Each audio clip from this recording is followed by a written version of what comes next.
Here in Book 18 of Homer's Iliad, as the Trojan War rages, Achilles finds out about the death of his beloved friend Patroclus. Homer writes, "A black cloud of grief came shrouding over Achilles, both hands clawing the ground for soot and filth. He poured it over his head, fouled his handsome face, and black ashes settled onto his fresh, clean war shirt. Overpowered in all his power, sprawled in the dust, Achilles lay there, fallen." But his mother, Thetis, hears his crying.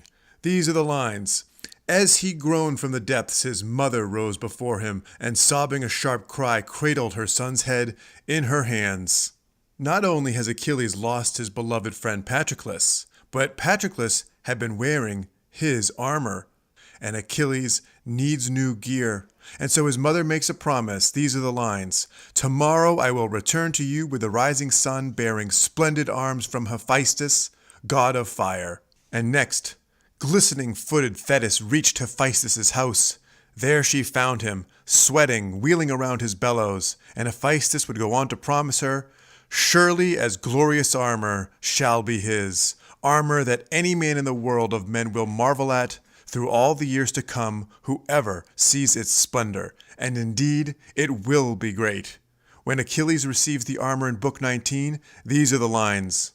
"The goddess laid the armor down at Achilles' feet, and the gear clashed out in all its blazoned glory. A tremor ran through all the Myrmidon ranks. None dared to look straight at the glare. Each fighter shrank away." We are going to focus on the scenes that are depicted on the shield of Achilles as it was crafted by Hephaestus. "And he forged on the shield 2 noble cities filled with mortal men, with weddings and wedding feasts in one, and under glowing torches they brought forth the brides from the women's chambers, marching through the streets while choir on choir the wedding song rose high, and the young men came dancing, whirling round in rings, and among them flutes and harps kept up their stirring call. Women rushed to the doors, and each stood moved with wonder, and the people massed, streaming into the marketplace, where a quarrel had broken out, and 2 men struggled over the blood price for a kinsman just murdered. One declaimed in public, vowing payment in full. The other spurned him, he would not take a thing, so both men pressed for a judge to cut the knot. But circling the other city camped a divided army, gleaming in battle gear." So we've got 2 separate cities. One of them is at peace, the other one is under siege. As we can see, there is discord in the city that is at peace. What about the city that's at war? The people were not surrendering.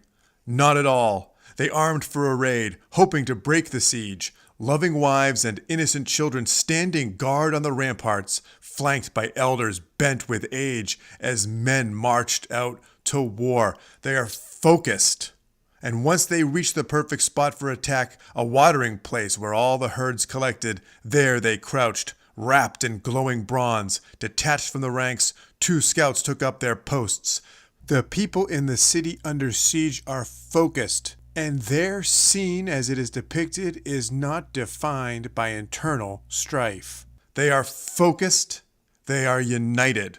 Let's go back to the city at peace and look at it more carefully. First, regarding these wedding feasts, the brides coming out from the women's chambers, this might interest the cultural historian to see that in archaic Greece, all the weddings apparently were done on one day, or at least many weddings were done on one day, and there seems to have been some kind of a wedding season. But in our minds, might we wonder a little bit that this can cause a little bit of distress to those who cannot find grooms or brides for this special day, and those who will ultimately find them. The process is filled with that extra tension and anticipatory angst, envy, co-comparison, you and your neighbor. Pressure.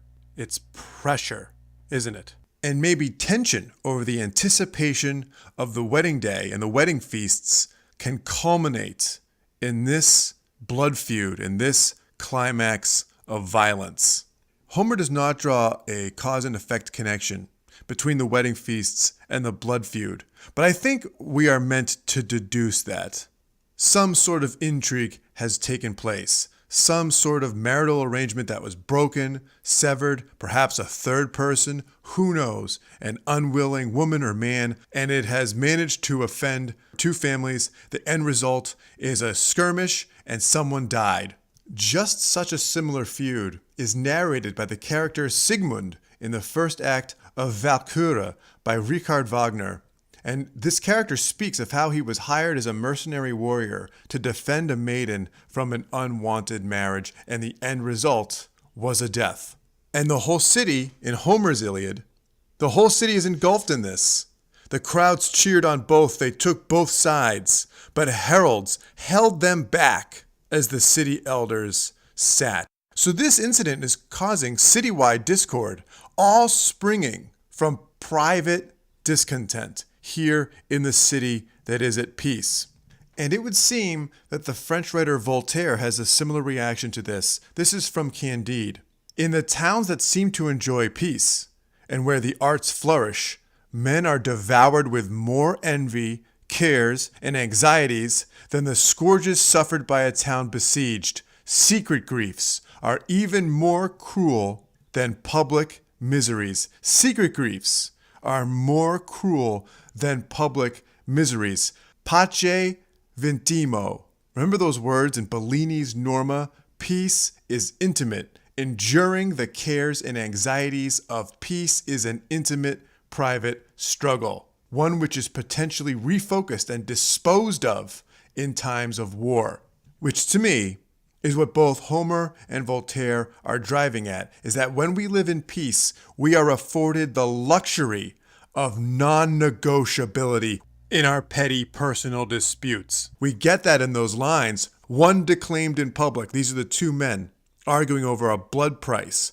One declaimed in public, vowing payment in full. The other spurned him. He would not take a thing. In a time of peace, we get to be litigious to the point of non-negotiability over pursuing our ends and our personal vengeance.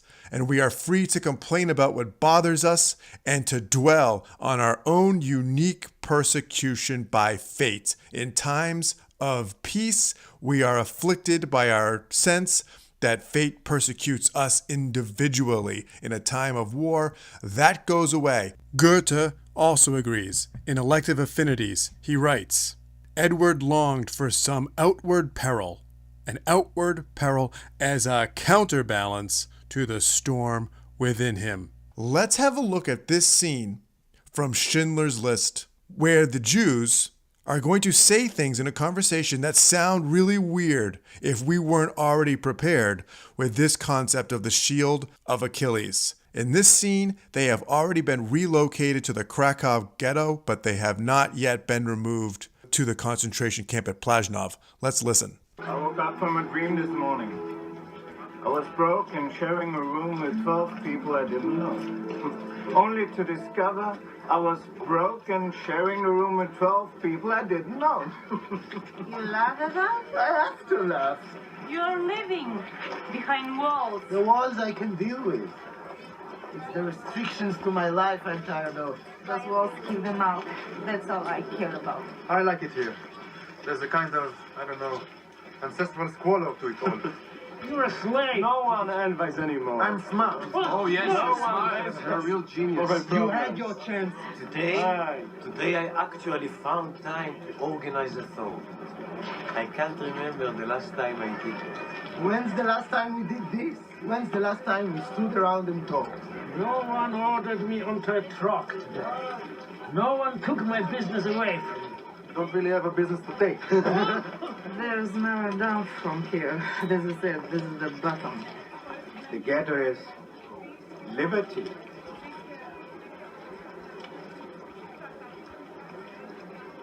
So they've said some strange things.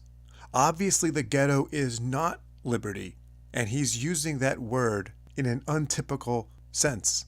Obviously, the one who says he likes it there would clearly prefer to revert to his way of life before the war. Clearly, the man who had time to form a thought would also prefer to go back to his pre-war life. The Shield of Achilles applies. They've been purged of their individual concerns, and they are enjoying the psychological relief that universal tragedy affords. There they are, united in their ancestral squalor, as that guy says, because public calamities are dished out equally. And of course, it is important to say that this is at a stage of the Holocaust before things got really bad. But returning to Achilles, he is not living in a city under siege, nor has he really been at war. He's been sitting the whole thing out. He's been hanging out on the beach. Remember those lines? His war shirt is still clean. So here in Book 19, though, looking at the shield changes his heart. And once he thrilled his heart with looking hard at the armor's well-wrought beauty, he turned to his mother, winged words flying. Mother, armor sent by the god, you're right. Only immortal gods could forge such a work. Now, by heaven, I'll arm and go to war. And then he goes and has a conversation with Agamemnon, and this is what he says. Remember, they had had a falling out that had caused him to stop fighting. And here's what Achilles says. Was it better for both of us, after all, for you and me to rage at each other, raked by anguish, consumed by heart-sick strife, all for a young girl? And then he resolves to prevail over his inner turmoil. This is what he says. Despite my anguish, I will beat it down, the fury mounting inside me, down by force, now by God, I call a halt to all my anger. It's wrong to keep on raging, heart inflamed forever. Now, it is important to compare Achilles' personal strife with that opposite mentality which belongs to Hector. Hector doesn't take things personally. He's in the city under siege. He is focused, equalized by this external calamity, and banded by the ancestral squalor that he's experiencing along with his fellow Trojans. They've lost their businesses too. This is from Book 18. Our houses are stripped of all their sumptuous treasures, troves sold off and shipped to Phrygia. Hector is not wrapped up with taking things personally. He says this, line 359 of the Fagles in Book 18, the god of war is impartial. He hands out death to the man who hands out death. Hector's got an adult view about it, even as he and his people face extermination. Achilles, on the other hand, needed this wake-up call to get there. But eventually he does, and Book 19 ends with a high stabbing cry, and out in the front ranks he drove his plunging stallions as Achilles enters the war.